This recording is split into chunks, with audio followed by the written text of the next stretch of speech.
UFC Fight Night, Covington versus Buckley. The UFC is in Tampa, Florida for the last card of 2024. Let's make this a good one. I'm going to go ahead and break down these fights, starting with a strawweight matchup between Josefine, Knutsson, and Piera Rodriguez. Knutsson is 3-0 in the UFC. From what I can tell, she's got really fast hands, good striking. Piera, on the other hand, is on a 2-fight skid. It looks a bit less good on the feet, but I think she has pretty good grappling.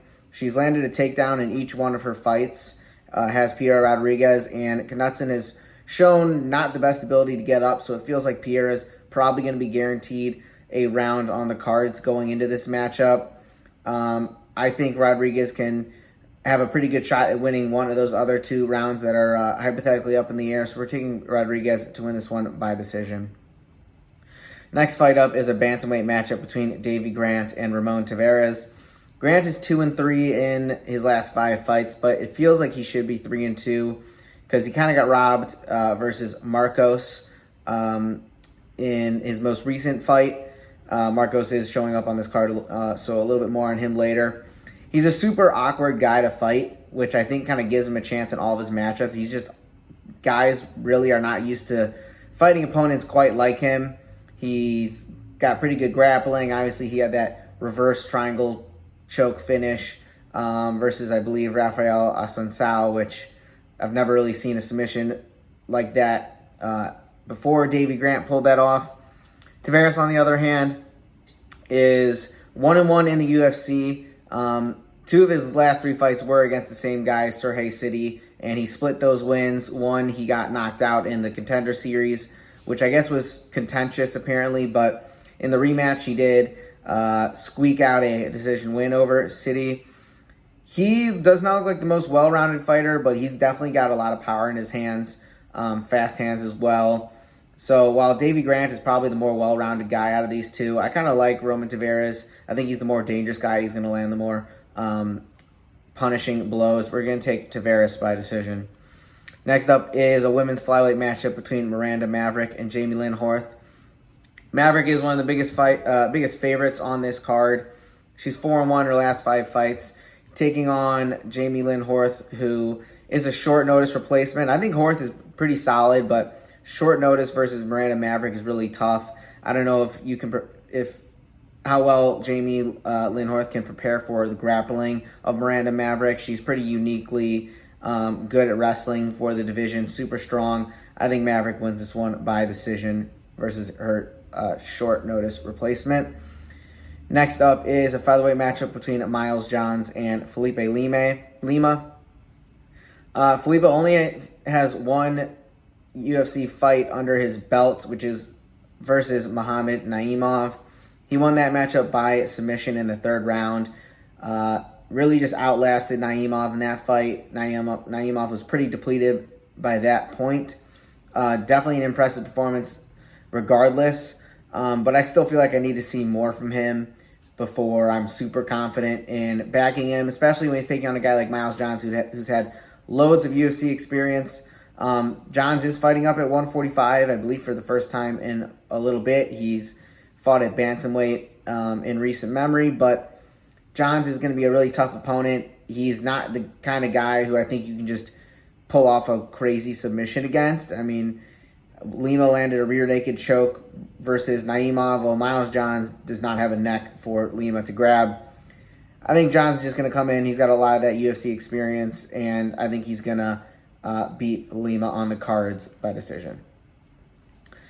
We stay in the featherweight division for a matchup between Sean Woodson and Fernando Padilla. 2 of the taller fighters in the entire division here, both above 6 feet tall. Really competitive fight, but definitely much different fight styles. I mean, Woodson, he's got Sniper in his nickname for a reason. He really picks his shots. He's going to try and keep the range because he's just so much longer than his opponents, and it's been a pretty successful strategy for him up till now. I really like his style. Padilla, on the other hand, is definitely going to put a lot more volume out there, going to try and muddy things up, get into kind of a brawl where he's super dangerous. He's got really fast hands. I think he's got the faster hands than Sean Woodson. And if Padilla can get it in close, I think he can really stun Woodson. He's a finisher. He's just a flat-out finisher, is Fernando Padilla, so there's no way this one's really going to go to the cards, in my opinion. I think he's going to get Woodson up against the fence and really just put it on him and find a KO here. I think his hands are just too quick for Sean Woodson. That one should be a lot of fun, though. Next up is a lightweight matchup between Yoel Álvarez and Drakkar Klose. Álvarez did get dominated by Arman Tsarukyan in 2022, but since then has had two dominant finishes over Mark Jakise and Elvis Brenner. It's easy to see his potential. I mean, he's super tall, and the guy just knows how to find finishes. Really high-level grappling, and then he showed off some great striking versus Elvis Brenner, who's a pretty dangerous puncher. Klose, on the other hand, is on a 4-fight win streak since losing to Beneil Dariush a few years back. And he's looked really good. I mean, the guy, you can just tell he's so physically strong. I think he could give Álvarez a lot of problems because Álvarez is just not going to be able to implement his grappling that well. And I've just really liked what I've seen out of Drakkar Klose as of recent. I think he's going to stun Álvarez and win this one by decision. Next up is another lightweight matchup between Michael Johnson and Ottman Azaitar. In the year of our Lord 2024, Michael Johnson should not be a 2-1 favorite. I don't care who he's really facing. Of course, Azaitar hasn't won since 2020, so I understand where that number is kind of coming from, but still, Michael Johnson is just taking so much damage. I still think he's good enough to beat pretty much anybody, but at this point, with the damage he's accumulated, I think he can pretty much lose to anybody as well. Azaitar, all he really needs to do is find his chin, and I think he can put Michael Johnson out. So we're taking Azaitar by KO here. Should be a really good fight, though. Michael Johnson has fought pretty much everybody who's ever stepped into the UFC lightweight division. Up next, moving along, we have Navajo Stirling taking on Tuco Tokkos in the light heavyweight division. Stirling really looked impressive in his Dana White Contender Series debut. I mean, he looks the part of an MMA fighter. He's absolutely jacked. He's really big for the division, and you can just tell this guy's super explosive.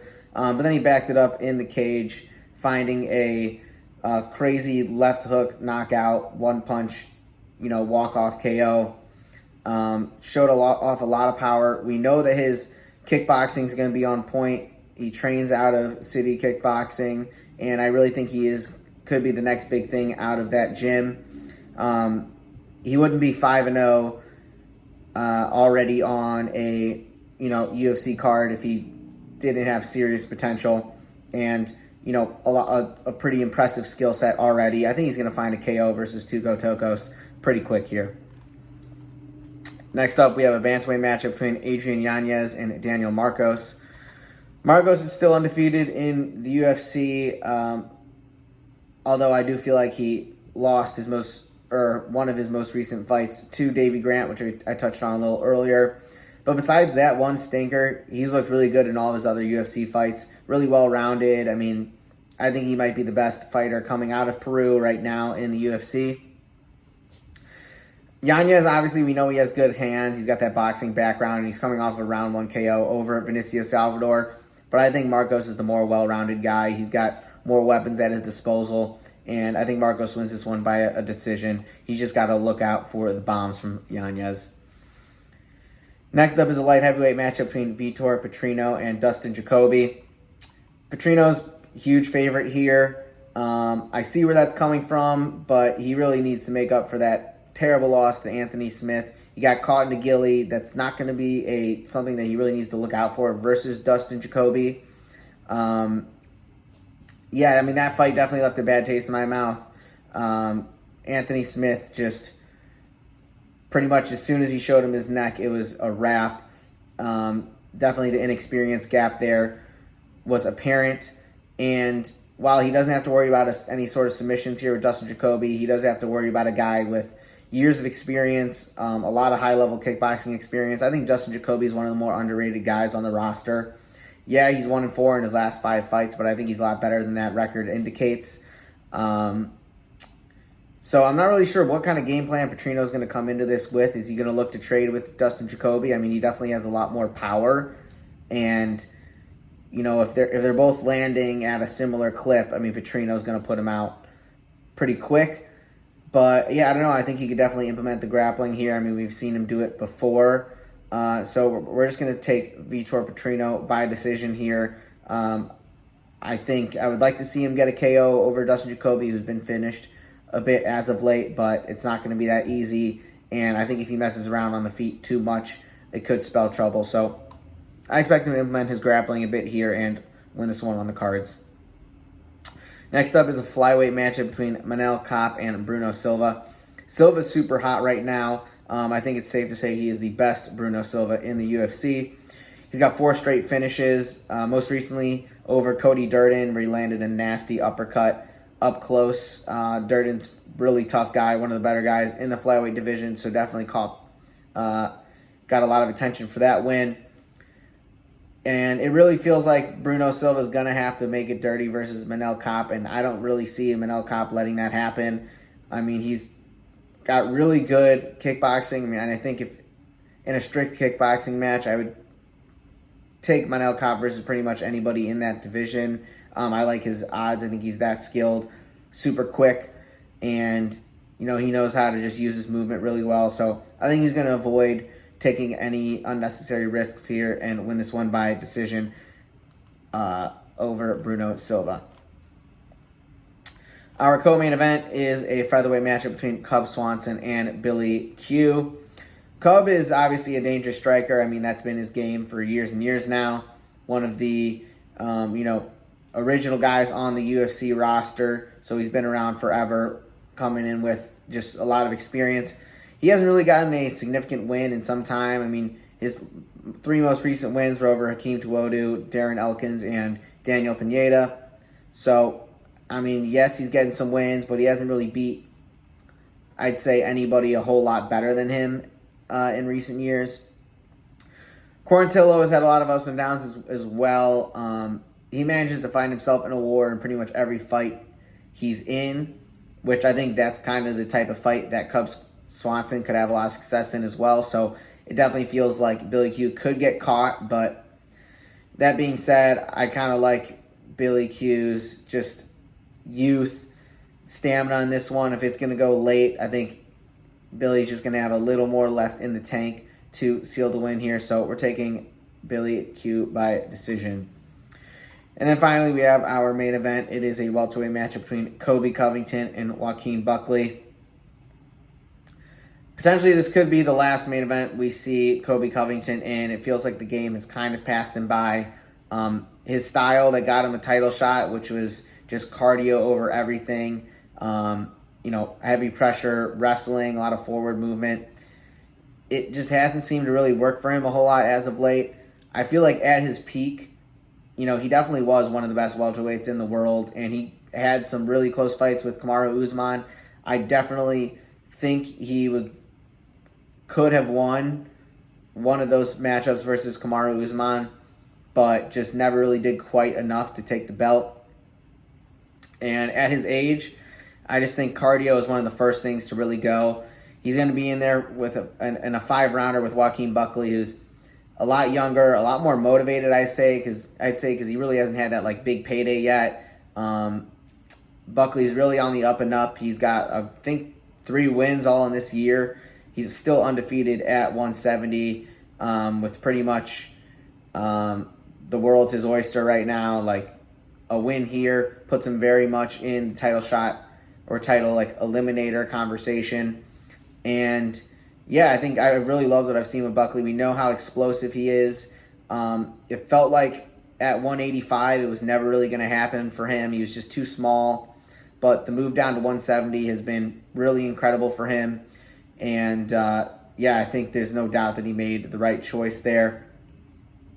And a win over Colby would do just a lot for his case to, contend for the belt here. I think he's just much more explosive. If Colby messes around on the feet, it's not going to go well. I mean, we just saw what Joaquin Buckley did to Wonder Boy, who's definitely going to be a better striker than Colby Covington. So I do think it's going to be a matter of time before Buckley finds Colby's chin and wins this one by KO. So Buckley KO is the pick there.